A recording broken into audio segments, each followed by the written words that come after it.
పిఠాపురంలో అలా మొదలైంది అనేటువంటి సినిమా ఒక మంచి సందేశాత్మకమైనటువంటి చిత్రంగా దాని గురించి కథనాలు వింటూ ఉన్నాం.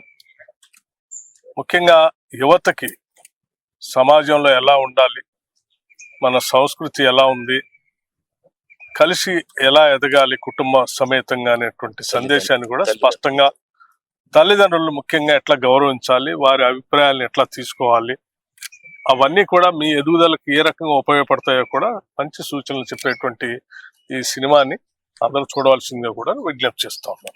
నమస్కారం. మా సినిమా పిఠాపురంలో అలా మొదలైంది. ఇది చాలా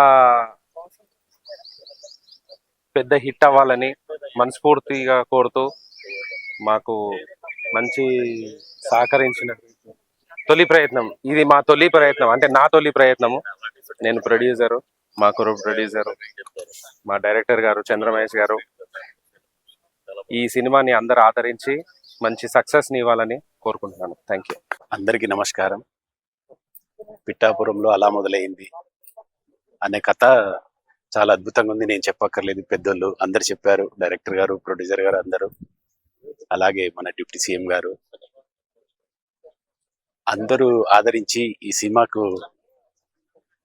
ఒక నంది అవార్డు రావాలని కోరుకుంటున్నా. అలాగే ఈ సినిమాతో మన డైరెక్టర్ గారు, మా అన్నగారైన చంద్రమహేష్ గారికి ఎక్కడో చూడాలి అని నేను అనుకుంటున్నా. అలా జరిగితే ఆ దేవుడి దయా కృప అనుకుంటాను. అలా అని చెప్పి ఈ సినిమాతో ఇంకా అంటే సంవత్సరానికి 3 సినిమాలని నేను అంటున్నా, 2 సినిమాలు చేస్తాను తను అంటుండు. అలా చెయ్యాలి. చాలా అద్భుతమైన సినిమాలు తీశాడు చంద్రమహేష్ అన్న. అలా అనుకొని చాలా వెనుకబడిండు అన్న.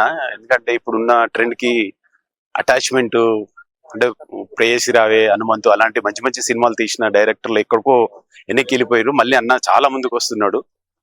అది చూడాలని మేము చాలా ఆశగా ఉన్నాము. Thank you.